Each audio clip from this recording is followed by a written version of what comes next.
understanding Chinese strategic thinking really becomes crucial for defenders. Because if you only focus on technical side without understanding the broader strategy context, you're essentially playing defense with a blindfold on. Chinese operations are driven by collection requirements that come from the strategic planning process. They're not random targeting organizations. They're specific intelligence gaps they're trying to fill.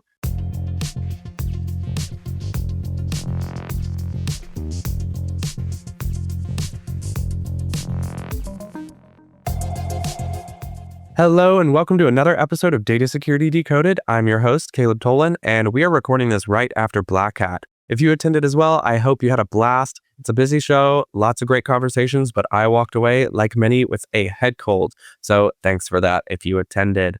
Now, if this is your first time joining us, welcome to the show. Make sure you hit that subscribe button so you're notified when new episodes go live. And if you're already a subscriber, thanks for coming back. Give us a rating, drop a comment below. Let us know what you think about the episode. Your feedback is invaluable to us. Now, in this episode, I had the pleasure of sitting down with Mei Danowski, a geopolitical intelligence expert and co-founder of Natto Thoughts. Mei has extensive expertise in Chinese threat actors and has presented her research at the top conferences around the world.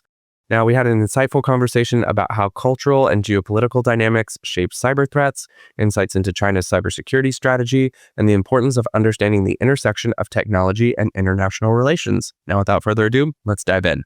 Mei, thank you for joining. I'm really excited to chat with you because your background and expertise in geopolitical intelligence, particularly in relations to China, is so impressive. What is a common misunderstanding about Chinese state-backed threat actors that you often hear? Well, thank you for having me today. So this actually is a great question to get us started the conversation. A common misunderstanding of Chinese state-backed threat actor I have observed over the years is view them as a monolithic and centrally coordinated entities operating under a unified command and control.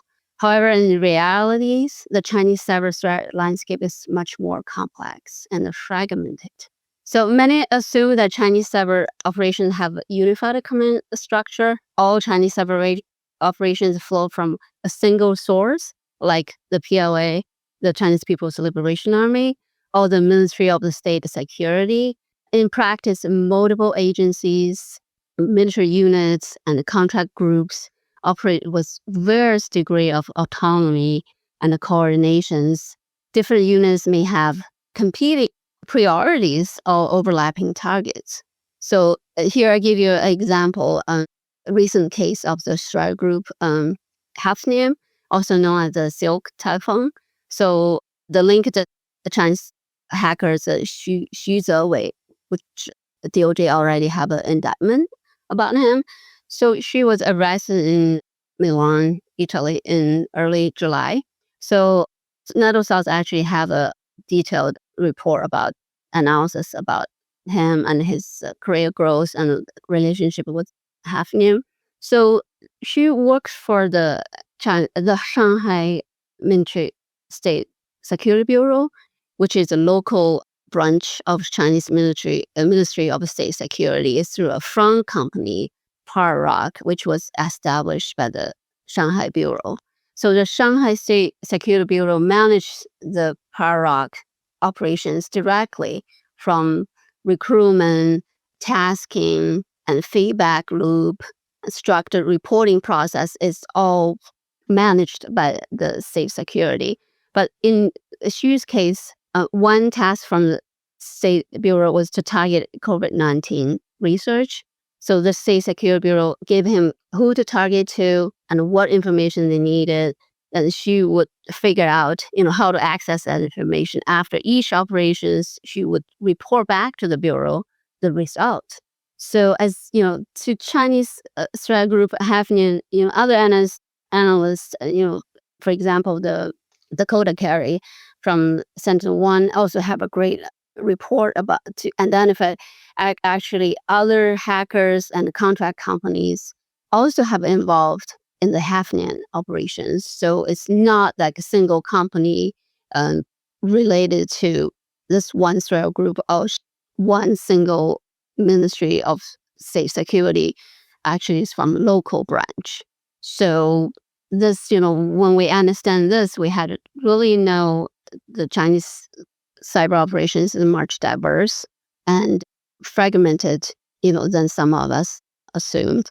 Right. That's really interesting. And I was reading your report that you wrote in Natto Thoughts that you were just referring to, which is your publication where you analyze linguistic, policy, and cultural factors and how they influence the TTPs used by threat actors that you follow. What have you observed by looking at cyber operations through that lens? Yes, like he just said, yeah, Natto Thoughts focus on strategic cyber threat analysis.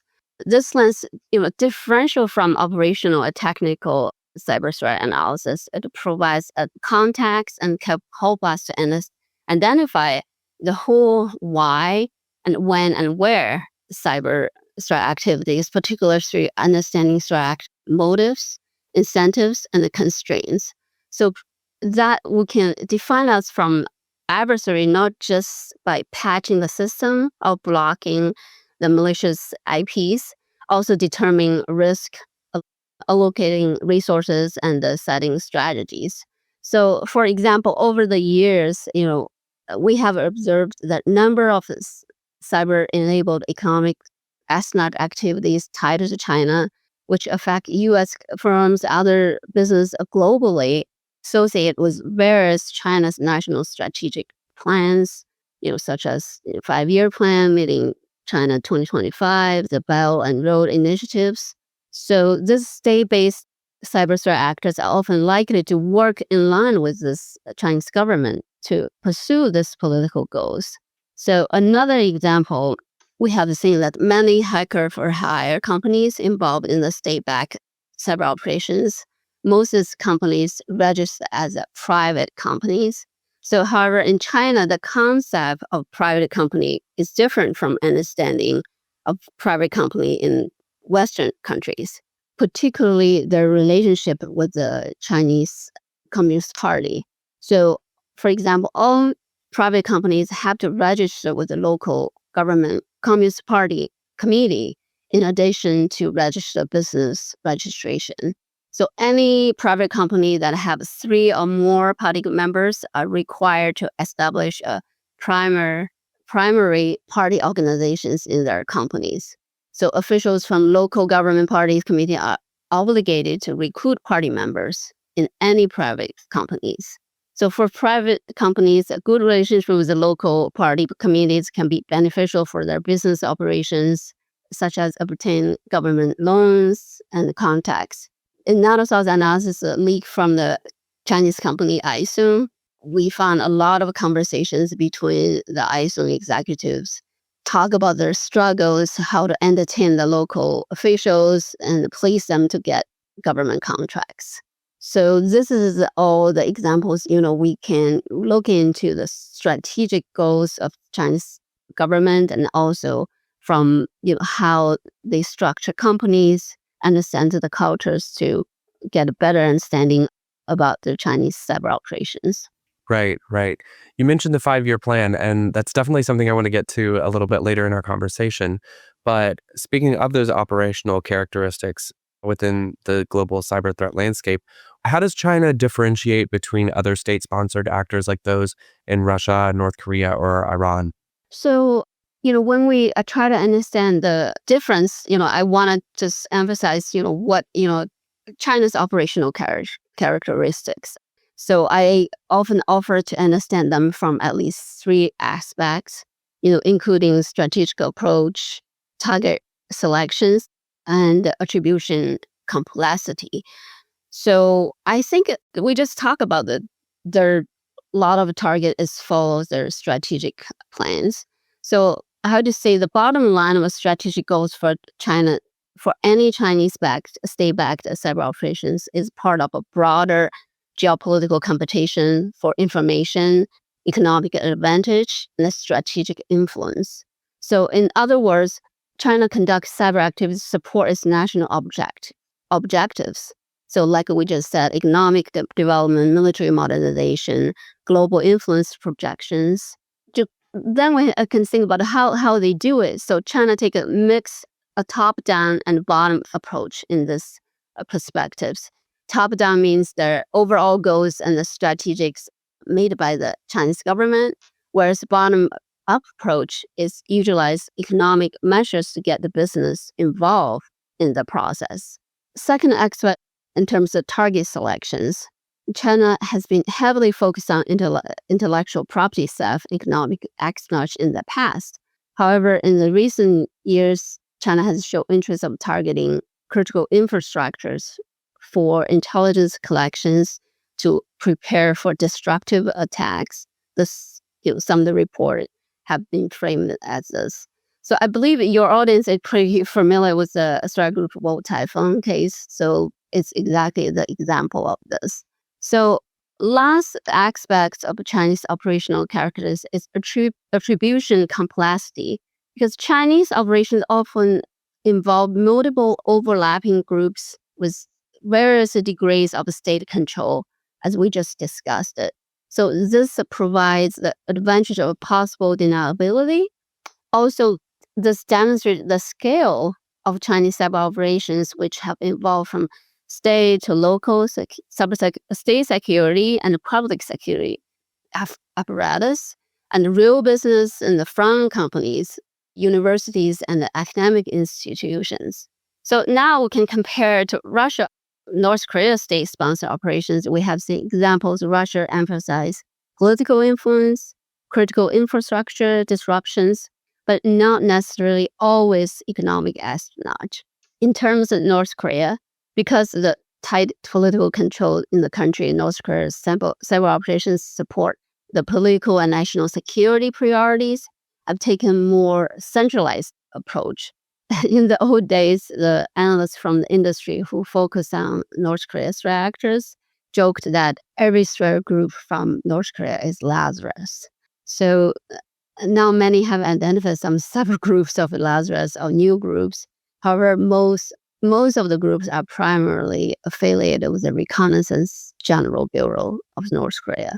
So that's just the difference. We had to really understand each country then to understand how they operate. Right. Understanding each of the unique motivations definitely helps add some clarity. And something that you talked about when you were referring to how China operates its goals was the targeting strategy. So do they tend to target organizations that are more in the public sector? Do they focus more on private sector companies? What types of critical infrastructure do these Chinese state-backed actors seem to target most frequently, and why is that? This is a great question. From what I have observed, that, Chinese cyber strategy actually much more nuanced than a simple public versus private sector divide. They're really quite strategic about their targeting. It often reflects broad national priorities. So the reality is both, but with clear patterns. Chinese actors don't really think in terms of public or private the way we might think. Instead, they seem to target based on what serves their strategic objectives. So you will see them hitting government agencies for intelligence gathering, but also going private companies for intellectual property of technology asset secrets. So in terms of targeting critical infrastructure, as I mentioned about involving target selections as one of their operational characteristics, what really notable in recent years is their increased focus on critical infrastructure. We've seen significant targeting of telecom providers, energy sectors, water transportation systems. For example, give the example again of a new group, we haven't really get grasp of, because there's a lot of confusions about the group. So South Typhoon.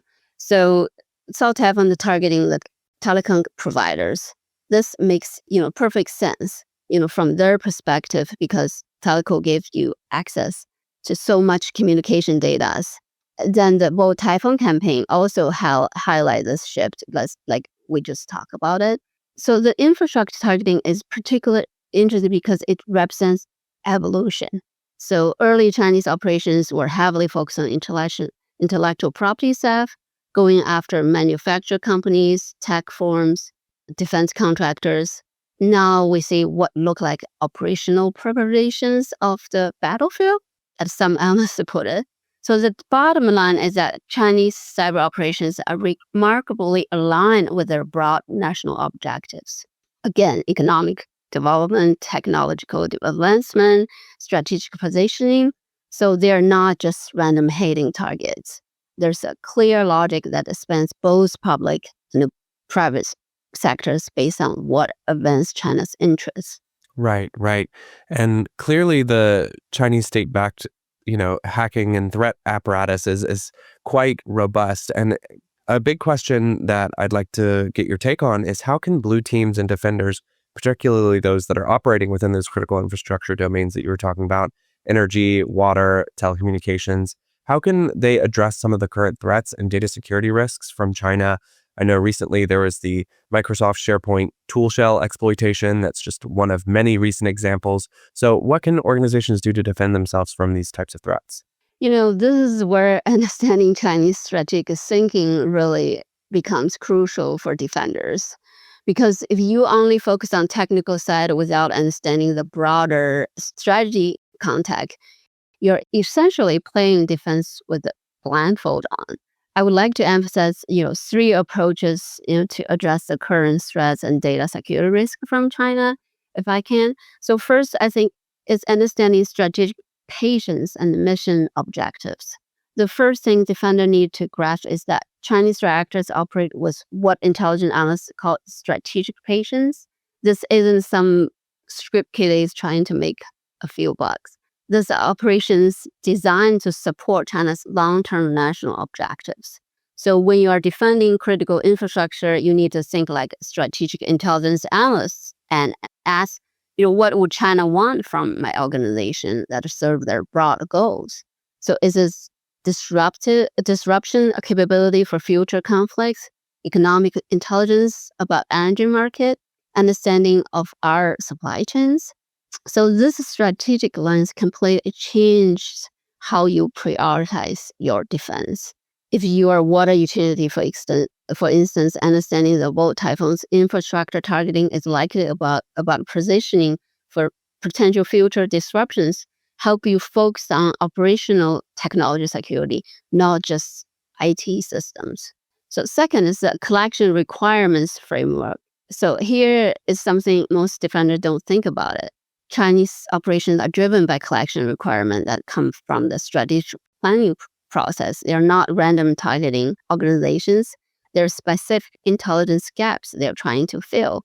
Although it's always not easy to know what the Chinese intelligence collection requirements are because, we are, don't have any classified documents that Chinese government is making. But, it requires some knowledge of area studies to figure out, but it's not impossible.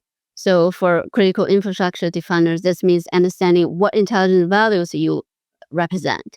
Are you critical node in supply chains they want to understand? Do you have a relationship with defense contractors? Are you involved in technologies that support their strategic competitors? So this intelligence-driven approach to defense planning is way more effective than generic assume breach strategy because it help you understand not just how they might attack, but why they want to attack you in the first place. So lastly is understanding operational patterns through the strategic lens. So last year, Natto Thoughts published a research of reconnaissance scanning tools used by the Chinese reactor. So I discovered tools like MBT scan and Scanbox malware have been used by multiple Chinese groups. This reminds us when we look at the tools like MBT scan being used consistently across multiple Chinese groups over a decade. That's not just a technical preference. It reflects the institutional knowledge transfer within the Chinese cyber ecosystem. Understanding this helps defender realize they're not facing isolated threat groups, but elements of broader strategic programs. This means your threat intelligence program needs to track patterns across the entire Chinese cyber ecosystem, not just individual APT groups. When APT 40 develop new techniques, you should assume other Chinese groups will likely adopt similar approach over time. So overall, we have to keep in mind that Chinese cyber operations are fundamentally strategic in nature. So our defense needs to equally strategic. So technical controls are important, but they need to be guided by understanding of the strategic objectives, operational patterns, and the broader geopolitical context in which these threats operate. I hope this is helpful. Right, absolutely. And to your point, China is incredibly strategic in their cyber operations and what their objectives are. And a lot of that stems from their 5-year annual or 5-year plans. I was about to say annual plan, but 5-year plan doesn't make so much sense for annual. But we're nearing the end of the 14th one.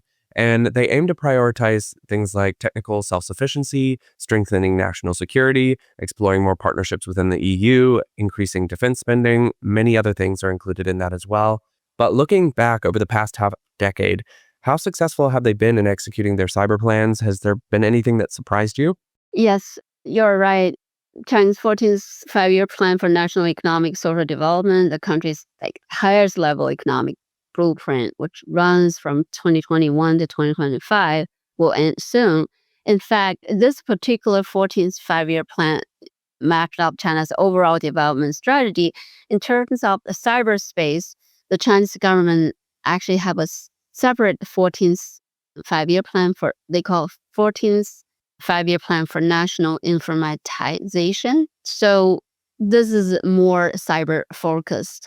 So looking into this 5-year, 14th five-year plan, I see China has been made remarkable success at there are certain areas in their cyber strategy, probably more successful than many Western analysts expected.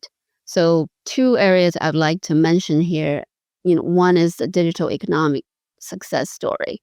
If any of your audience have traveled to China, they will know if they don't have a knows how to using Chinese apps, you probably cannot really go anywhere.